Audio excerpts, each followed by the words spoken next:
ಪ್ರಿಯ ವೀಕ್ಷಕರೆಲ್ಲರಿಗೂ ಯೇಸು ಕ್ರಿಸ್ತನ ಸುಮಧುರ ನಾಮದಲ್ಲಿ ಶುಭ ವಂದನೆಗಳು. ಇಂದಿನ ವಾಕ್ಯ ಧ್ಯಾನಕ್ಕೆ ನೇಮಕಗೊಂಡಿರುವಂಥ ವೇದಭಾಗ ಶ್ರೀಮತ್ತಾಯನು ಬರೆದ ಸುವಾರ್ತೆ 21ನೇ ಅಧ್ಯಾಯ 18ನೇ ವಚನದಿಂದ 22ನೇ ವಚನ ತನಕ. ಶ್ರೀಮತ್ತಾಯನು ಬರೆದ ಸುವಾರ್ತೆ 21ನೇ ಅಧ್ಯಾಯ 18ನೇ ವಚನದಿಂದ 22ನೇ ವಚನ ತನಕ. ವಾಕ್ಯ ಈ ರೀತಿಯಾಗಿದೆ. ಬೆಳಿಗ್ಗೆ ಆತನು ಪಟ್ಟಣಕ್ಕೆ ತಿರುಗಿ ಹೋಗುತ್ತಿರುವಾಗ ಹಸಿದನು. ದಾರಿಯಲ್ಲಿ ಒಂದು ಅಂಜೂರದ ಮರವನ್ನು ಕಂಡು ಅದರ ಹತ್ತಿರಕ್ಕೆ ಹೋಗಿ ಅದರಲ್ಲಿ ಬರೀ ಎಲೆಗಳನ್ನೇ ಹೊರತು ಮತ್ತೇನು ಕಾಣದೆ ಅದಕ್ಕೆ, ಇನ್ನು ಮೇಲೆ ನಿನ್ನಲ್ಲಿ ಫಲವು ಎಂದೆಂದಿಗೂ ಆಗದೆ ಹೋಗಲಿ ಎಂದು ಹೇಳಿದನು. ಆ ಕ್ಷಣವೇ ಆ ಅಂಜೂರದ ಮರವು ಒಣಗಿ ಹೋಯಿತು. ಶಿಷ್ಯರು ಅದನ್ನು ನೋಡಿ ಬೆರಗಾಗಿ, ಈ ಅಂಜೂರದ ಮರವು ಒಂದು ಕ್ಷಣದಲ್ಲೇ ಒಣಗಿ ಹೋಯಿತಲ್ಲ, ಅದು ಹೇಗೆ ಅಂದರು. ಅದಕ್ಕೆ ಯೇಸು, ನಿಮಗೆ ಸತ್ಯವಾಗಿ ಹೇಳುತ್ತೇನೆ, ನೀವು ಸಂಶಯ ಪಡದೆ ನಂಬಿದರೆ ನಾನು ಅಂಜೂರದ ಮರಕ್ಕೆ ಮಾಡಿದಂಥದನ್ನು ನೀವು ಮಾಡುವಿರಿ. ಇದು ಮಾತ್ರವಲ್ಲದೆ ಈ ಬೆಟ್ಟಕ್ಕೆ, ನೀನು ಕಿತ್ತುಕೊಂಡು ಹೋಗಿ ಸಮುದ್ರದಲ್ಲಿ ಬೀಳು ಎಂದು ಹೇಳಿದರೆ ಅದೂ ಆಗುವುದು. ನೀವು ನಂಬಿಕೊಂಡು ಪ್ರಾರ್ಥನೆಯಲ್ಲಿ ಏನೇನು ಬೇಡಿಕೊಳ್ಳುವಿರೋ ಅದನ್ನೆಲ್ಲ ಹೊಂದುವಿರಿ ಅಂದನು. ಕರ್ತನಲ್ಲಿ ಪ್ರೀತಿಯುಳ್ಳವರೇ, ಇಂದಿನ ವಾಕ್ಯ ಧ್ಯಾನಕ್ಕೆ ನೇಮಕಗೊಂಡಿರುವಂಥ ಪ್ರಸ್ತಾಪ ಅಂಜೂರದ ಮರದ ಮೇಲಿನ ಯೇಸುವಿನ ನಿರೀಕ್ಷೆ ಎಂಬುದಾಗಿ. ಅಂಜೂರದ ಮರದ ಮೇಲಿನ ಯೇಸುವಿನ ನಿರೀಕ್ಷೆ ಎಂಬುದಾಗಿ. ಜೀವನದಲ್ಲಿ ನಿರೀಕ್ಷೆ ಸಹಜ. ಕೆಲವೊಮ್ಮೆ ಜೀವನದ ನಿರೀಕ್ಷೆಗಳು ಸಫಲವಾಗುತ್ತದೆ, ಕೆಲವು ನಿರೀಕ್ಷೆಗಳು ಕೈಗೂಡದೆ ನಿರಾಶೆಗೂ ದಾರಿ ಮಾಡಿಕೊಡುವಂಥದ್ದಾಗಿದೆ.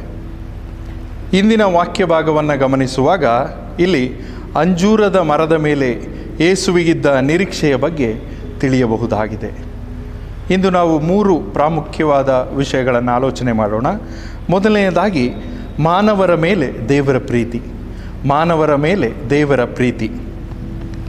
ವಚನ 18ರಲ್ಲಿ ನೋಡುವಾಗ, ಬೆಳಗ್ಗೆ ಆತನು ಪಟ್ಟಣಕ್ಕೆ ತಿರುಗಿ ಹೋಗುತ್ತಿರುವಾಗ ಹಸಿದನು ಎಂಬುದಾಗಿ. ಇಲ್ಲಿ ಹಸಿವೆ ಮಾನವತೆಯ ಒಂದು ಲಕ್ಷಣ.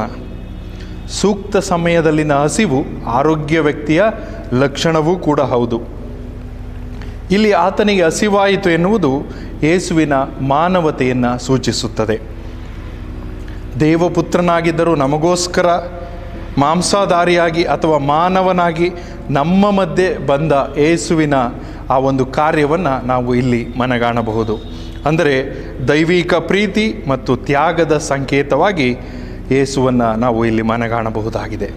ದೇವರ ವಾಕ್ಯವು ಹೀಗೆ ಹೇಳುತ್ತದೆ, ದೇವರು ಲೋಕದ ಮೇಲೆ ಎಷ್ಟೋ ಪ್ರೀತಿಯನ್ನಿಟ್ಟು ತನ್ನ ಒಬ್ಬನೇ ಮಗನನ್ನು ಕೊಟ್ಟನು ಎಂಬುದಾಗಿ. ಆದ್ದರಿಂದ ನಮ್ಮ ಬಳಿಗೆ ದೇವರು ಬಂದದ್ದು ಅದು ವಿಶೇಷ. ಯೇಸು ಕ್ರಿಸ್ತನ ಈ ಲೋಕದ ಜೀವನವನ್ನು ಗಮನಿಸಿದರೆ ಆತನಿಗೆ ಹಸಿವೆಯಾಯಿತು, ನೀರಡಿಕೆಯಾಯಿತು, ನೋವನ್ನು ತಾಳಿದನು, ತಿರಸ್ಕಾರ ಹೊಂದಿದನು. ಇದೆಲ್ಲವೂ ಆತನ ಮಾನವತೆಯನ್ನು ಸೂಚಿಸುತ್ತದೆ. ಆದ್ದರಿಂದ ಇಲ್ಲಿ ಹಸಿವು ಮುಂತಾದ ಮಾನವತೆಯ ಲಕ್ಷಣಗಳು ದೇವರು ನಮ್ಮನ್ನು ಹುಡುಕಿ ಬಂದದ್ದು ಮತ್ತು ತನ್ನ ಏಕಪುತ್ರನನ್ನೇ ನಮಗೋಸ್ಕರವಾಗಿ ಕೊಟ್ಟ ತ್ಯಾಗವನ್ನು ಮತ್ತು ಮನುಕುಲದ ಮೇಲಿನ ತನ್ನ ಅಪಾರ ಪ್ರೀತಿಯನ್ನು ಈ ವಾಕ್ಯ ಭಾಗ ನಮಗೆ ತಿಳಿಸುವಂಥದ್ದಾಗಿದೆ. ಎರಡನೆಯದಾಗಿ ಮಾನವನ ಮೇಲೆ ದೇವರ ನಿರೀಕ್ಷೆ. ಮಾನವನ ಮೇಲೆ ದೇವರ ನಿರೀಕ್ಷೆ. ವಚನ 19ರಲ್ಲಿ ನೋಡುವಾಗ, ದಾರಿಯಲ್ಲಿ ಒಂದು ಅಂಜೂರದ ಮರವನ್ನು ಕಂಡು ಅದರ ಹತ್ತಿರಕ್ಕೆ ಹೋಗಿ ಅದರಲ್ಲಿ ಬರೀ ಎಲೆಗಳನ್ನೇ ಹೊರತು ಮತ್ತೇನು ಕಾಣಲಿಲ್ಲ ಎಂಬುದಾಗಿ. ಅಂಜೂರದ ಮರ ಇಸ್ರಾಯೇಲಿನಲ್ಲಿ ಸಾಮಾನ್ಯವಾಗಿತ್ತು. ನಮ್ಮ ಭಾರತೀಯ ಹಿನ್ನೆಲೆಯಲ್ಲಿ ನೋಡುವಾಗ ನಮ್ಮಲ್ಲಿ ತೆಂಗಿನ ಮರಗಳು ಹೇಗೆ ಸರ್ವೇ ಸಾಮಾನ್ಯವಾಗೇ ಅಂದಿನ ಕಾಲದಲ್ಲಿ ಅಂಜೂರದ ಮರ ಸಾಮಾನ್ಯವಾಗಿತ್ತು. ಬೈಬಲಿನಲ್ಲಿ ಸುಮಾರು 60ಕ್ಕೂ ಹೆಚ್ಚು ಬಾರಿ ಅಂಜೂರದ ಕುರಿತ ಉಲ್ಲೇಖಗಳನ್ನು ನಾವು ಗಮನಿಸಬಹುದು.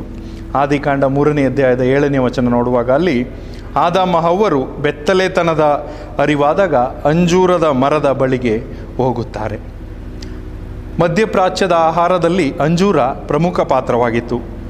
ಅಂಜೂರದ ಮರದ ನೆರಳು ಶಾಂತಿ ಮತ್ತು ಸುರಕ್ಷತೆಯ ಸಂಕೇತವಾಗಿತ್ತು. ಇದಕ್ಕೆ ಸಂಬಂಧಿಸಿದಂತೆ 1 ಅರಸುಗಳು 4ನೇ ಅಧ್ಯಾಯ 25ನೇ ವಚನ ನೋಡುವಾಗ ಅಲ್ಲಿ ಅಂಜೂರದ ಮರದ ನೆರಳು ಶಾಂತಿ ಮತ್ತು ಸುರಕ್ಷತೆಯ ಸಂಕೇತ ಎಂಬುದನ್ನು ಮನಗಾಣಬಹುದು. ಹಾಗೂ ಪ್ರವಾದಿಗಳ ಕಾಲದಲ್ಲಿಯೂ ಸಹ ಅಂಜೂರವನ್ನು ನ್ಯಾಯ ತೀರ್ಪಿನ ಸಂಕೇತವಾಗಿ ಬಳಸಲಾಗುತ್ತಿತ್ತು. ಯೆಶಾಯನ ಪ್ರವಾದನೆ ಗ್ರಂಥ 34ನೇ ಅಧ್ಯಾಯ 4ನೇ ವಚನ ಮತ್ತು ಯೆರೆಮೀಯನ ಪ್ರವಾದನೆ ಗ್ರಂಥ 29ನೇ ಅಧ್ಯಾಯ 17ನೇ ವಚನ ಗಮನಿಸುವಾಗ ಅಲ್ಲಿ ಅಂಜೂರವನ್ನು ನ್ಯಾಯ ತೀರ್ಪಿನ ಸಂಕೇತವಾಗಿಯೂ ಬಳಸಿರುವುದನ್ನು ಗಮನಿಸಬಹುದು. ಇಲ್ಲಿ ಅಂಜೂರದ ಮರದ ಬಳಿಗೆ ಯೇಸು ಬಂದಾಗ ಅಲ್ಲಿ ಫಲವಿರಲಿಲ್ಲ, ಬರೀ ಎಲೆಗಳು ಮಾತ್ರವೇ ಇತ್ತು. ಸಾಮಾನ್ಯವಾಗಿ ಅಂಜೂರದ ಮರ ವರ್ಷದಲ್ಲಿ 3 ಬಾರಿ ಫಲ ಕೊಡುವಂಥದ್ದಾಗಿದೆ. ಇಲ್ಲಿ ಮಾರ್ಕನ ಸುವಾರ್ತೆಯಲ್ಲಿ ನಾವು ಗಮನಿಸುವುದೇ ಆದರೆ ಹಣ್ಣಿನ ಕಾಲವಲ್ಲ ಎಂಬುದಾಗಿ ನಾವು ತಿಳ್ಕೊಳ್ಳಬಹುದು. ನಮಗೆ ಆಶ್ಚರ್ಯ ಆಗ್ತದೆ. ಹಣ್ಣಿನ ಕಾಲವಿಲ್ಲದಿದ್ದರೂ ಸಹ ಯೇಸು ಅಲ್ಲಿ ಬಂದು ನೋಡುವಾಗ ಮುಂದೆ ಹಣ್ಣಾಗಬಾರದೆಂಬುದಾಗಿ ಶಪಿಸುವ ಮಾತನ್ನು ನಾವು ನೋಡುತ್ತೇವೆ. ಅಂದರೆ ಯಾವುದೇ ಅಂಜೂರ ಮರ ತನ್ನ ಕಾಲದಲ್ಲಿ ಹಣ್ಣು ಬಿಡುವುದಕ್ಕಿಂತ ಮುಂಚಿತವಾಗಿ ಕೆಲವು ಮುನ್ಸೂಚನೆಗಳು ಕಂಡುಬರುತ್ತಿತ್ತು. ಆದರೆ ಇವ್ಯಾವುದರ ಮುನ್ಸೂಚನೆ ಆ ಹಣ್ಣಿನ ಮರದಲ್ಲಿರಲಿಲ್ಲ. ಆದ್ದರಿಂದ ಎಲೆಗಳೇ ಹೆಚ್ಚಾದವು, ಆದ್ದರಿಂದ ಫಲ ಕೊಡದ ಮರ ಎಂಬುದಾಗಿ ಮನದಟ್ಟಾಯಿತು. ಇಲ್ಲಿ ಯೇಸು ಶಪಿಸಿದ್ದು ಮರದ ಕಪಟತನವನ್ನು, ಅಂದರೆ ಬರೀ ಎಲೆಗಳೇ ತುಂಬಿತ್ತು, ಆದ್ದರಿಂದ ಆ ಮರವನ್ನು ಶಪಿಸಲಾಯಿತು. ಮರ ಒಳ್ಳೆ ಪ್ರದೇಶದಲ್ಲಿ ಬೆಳೆದಿದೆ, ಒಳ್ಳೆ ಪೋಷಕಾಂಶ ಸಿಕ್ಕಿದೆ, ಸೂರ್ಯನ ಬಿಸಿಲು ಇದೆ, ಆದರೆ ಫಲ ಕೊಡದಿದ್ದರಿಂದ ಆ ಮರ ವ್ಯರ್ಥವಾಯಿತು.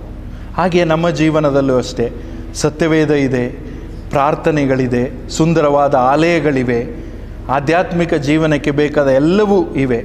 ಆದರೆ ನಾವು ಫಲ ಕೊಡುತ್ತಿದ್ದೇವಾ ಎಂಬುದಾಗಿ ನಮ್ಮನ್ನು ನಾವು ಪರೀಕ್ಷೆ ಮಾಡಿಕೊಳ್ಳೋಣ. ಇಲ್ಲಿ ಶಾಪಕ್ಕೆ ಹಣ್ಣಿನ ಕೊರತೆಯ ಕಾರಣವಲ್ಲ, ಬದಲಿಗೆ ಎಲೆಗಳ ಸೋಗು. ಅಂದಿನ ಕಾಲದಲ್ಲಿ ಧಾರ್ಮಿಕತೆ ಬಹಳವಾಗಿ ಹೆಚ್ಚಿತ್ತು, ಆದರೆ ಆಧ್ಯಾತ್ಮಿಕತೆ ಕುಂಠಿತಗೊಂಡಿತ್ತು. ಅಂದಿನ ಕಾಲದಲ್ಲಿ ಆಚರಣೆಗೆ ಹೆಚ್ಚಿನ ಪ್ರಾಮುಖ್ಯತೆ ಕೊಟ್ಟು ಆಧ್ಯಾತ್ಮಿಕತೆಯ ಒಂದು ಮೌಲ್ಯ ಕುಸಿದಿತ್ತು. ಆದ್ದರಿಂದ ಇಲ್ಲಿ ಆ ಎಲೆಗಳ ಸೋಗು ಅಲ್ಲಿ ಯೇಸುವಿನ ಕೋಪಕ್ಕೆ ಅಲ್ಲಿ ಅದು ಗುರಿಯಾಗುವುದನ್ನು ನಾವು ಗಮನಿಸುತ್ತೇವೆ. ಆದ್ದರಿಂದ ಫಲವಿಲ್ಲದ ಸೊಕ್ಕಿದ ಎಲೆಗಳಿಗಿಂತಲೂ ಫಲವಿರುವ ತಗ್ಗಿದ ಎಲೆಗಳೇ ಶ್ರೇಷ್ಠ. ದೇವರು ನಮ್ಮಿಂದ ಬಯಸುವುದು ಫಲಭರಿತ ಜೀವನವನ್ನು. ದೇವರು ಇಂದು ನಮ್ಮನ್ನು ಪರೀಕ್ಷಿಸುವಾಗ ನಮ್ಮ ಜೀವಿತ ಫಲದಾಯಕವಾಗಿದೆಯೇ ಎಂಬುದಾಗಿ ನಮ್ಮನ್ನು ನಾವು ಪರೀಕ್ಷೆ ಮಾಡಿಕೊಳ್ಳೋಣ. ನಾವು ನಮ್ಮ ಧಾರ್ಮಿಕತೆಯ ಡಾಂಬಿಕತೆಯನ್ನು ಪ್ರದರ್ಶಿಸುವ ಸೋಗುವಾಗಿ ಯಾವುದೇ ಫಲವಿಲ್ಲದಿದ್ದರೆ ನಮಗೂ ತೀರ್ಪಾಗುತ್ತದೆ. ಫಲ ಕೊಡದ ಮರವನ್ನು ಸುಡಲಾಗುತ್ತದೆ. ನಮ್ಮ ಜೀವನವು ಹಾಗಾಗಬಾರದು ಪ್ರಿಯರೇ. ಫಲಭರಿತ ಜೀವನ ಎಂದರೆ ಸಾಕ್ಷಿಯುತವಾದ ಜೀವನ ನಮ್ಮದಾಗಬೇಕು. ಯೋಹಾನನು ಬರೆದ ಸುವಾರ್ತೆ 15ನೇ ಅಧ್ಯಾಯದ 5ನೇ ವಚನ ಹೀಗೆ ಹೇಳುತ್ತದೆ, ನಾನು ದ್ರಾಕ್ಷೆ ಬಳ್ಳಿ, ನೀವು ಕೊಂಬೆಗಳು. ಒಬ್ಬನು ನನ್ನಲ್ಲಿಯೂ ನಾನು ಅವನಲ್ಲಿಯೂ ನೆಲೆಗೊಂಡಿದ್ದರೆ ಅವನೇ ಬಹಳ ಫಲ ಕೊಡುವನು ಎಂಬುದಾಗಿ. ಪ್ರಿಯರೇ, ಈ ಪಾವನ ದಿನಗಳು ದೇವರ ಸಾಮೀಪ್ಯದಲ್ಲಿರಲು ನಮಗೆ ಸಿಕ್ಕಿರುವ ಅಮೂಲ್ಯ ಸಮಯವಾಗಿದೆ. ಆದ್ದರಿಂದ ನಾವು ಕ್ರಿಸ್ತನ ಐಕ್ಯದಲ್ಲಿದ್ದುಕೊಂಡು ಫಲ ನೀಡುವವರಾಗೋಣ. ಮೂರನೆಯದಾಗಿ ನಂಬಿಕೆಯ ಶಕ್ತಿ. ಯೇಸುವಿನ ಮಾತಿನಂತೆಯೇ ಅಂಜೂರದ ಮರ ಒಣಗಿ ಹೋದಾಗ ಆಶ್ಚರ್ಯಚಕಿತರಾದ ಶಿಷ್ಯರು ಯೇಸುವನ್ನು ಪ್ರಶ್ನಿಸಿದಾಗ ಯೇಸುವಿನ ಉತ್ತರ ನಂಬಿಕೆಯ ಶಕ್ತಿಯ ಕುರಿತಾಗಿತ್ತು. ಜೀವನದಲ್ಲಿ ಬಂದೊದಗುವ ಅಡೆತಡೆಗಳಿಗೆ ಪ್ರಾರ್ಥನೆ ಪರಿಹಾರ. ಆದ್ದರಿಂದ ನಂಬಿಗಸ್ತಿಕೆಯ ಪ್ರಾರ್ಥನೆ ಫಲ ನೀಡುತ್ತದೆ ಎಂದು ತಿಳಿಸುತ್ತದೆ. ಪ್ರಾರ್ಥನೆಗೆ ಫಲವಿದೆ. ಆ ಪ್ರಾರ್ಥನೆಯ ಹಿಂದೆ ನಂಬಿಕೆ ಇರಬೇಕೆಂಬುದು ಇದರ ಸಾರ. ಆಧ್ಯಾತ್ಮಿಕತೆಯ ಬರಡುತನ ಹೋಗಲಾಡಿಸಲು ನಂಬಿಕೆಯ ಮತ್ತು ಪ್ರಾರ್ಥನೆ ಜೀವನ ಅತ್ಯಗತ್ಯ. ಕ್ರಿಸ್ತನ ಸಾಮೀಪ್ಯಕ್ಕೆ ಬರಲು ನಂಬಿಕೆ ಮತ್ತು ಪ್ರಾರ್ಥನೆ ಅವಶ್ಯಕ. ಒಂದು ಗೀತೆಯಲ್ಲಿ ಹೀಗಿದೆ, ಆಳಕ್ಕೆ ಆಳಕ್ಕೆ ಬೇರೂರು ನೀ, ಮೇಲಕ್ಕೆ ಫಲ ಕೊಡುವಿ, 100, 60, 30 ಆದರೂ ಹೆಚ್ಚಾಗಿ ಫಲ ಕೊಡುವಿ. ಕ್ರಿಸ್ತನಲ್ಲಿ ಬೇರೂರೋಣ. ನಂಬಿಕೆ ಮತ್ತು ಪ್ರಾರ್ಥನೆಯ ಮೂಲಕ ನಮ್ಮ ಬೇರುಗಳು ಆಳವಾಗಲಿ, ಆ ಮೂಲಕ ಫಲ ನೀಡೋಣ. ಕರ್ತನಲ್ಲಿ ಪ್ರಿಯರೇ, ನಾವೆಲ್ಲರೂ ಈ ಪಾವನ ದಿನಗಳಲ್ಲಿ ದೇವರ ಪ್ರೀತಿಯನ್ನು, ಆತನ ತ್ಯಾಗವನ್ನು ಅರಿತುಕೊಳ್ಳೋಣ ಮತ್ತು ಧಾರ್ಮಿಕತೆಯ ಡಾಂಬಿಕತನ ಬಿಟ್ಟು ನಿಜವಾದ ಆಧ್ಯಾತ್ಮಿಕತೆಯನ್ನು ಅನುಸರಿಸುತ್ತಾ ಫಲಭರಿತವಾದ ಸಾಕ್ಷಿಯುತ ಜೀವನ ನಡೆಸೋಣ ಮತ್ತು ನಂಬಿಕೆಯ ಪ್ರಾರ್ಥನೆಯ ಮೂಲಕ ಜೀವನದಲ್ಲಿನ ಅಡೆತಡೆಗಳನ್ನು ಮೆಟ್ಟಿ ನಿಂತು ಫಲ ನೀಡುವವರಾಗೋಣ. ದೇವರು ನಿಮ್ಮೆಲ್ಲರನ್ನು ಆಶೀರ್ವದಿಸಲಿ. ಆಮೇನ್.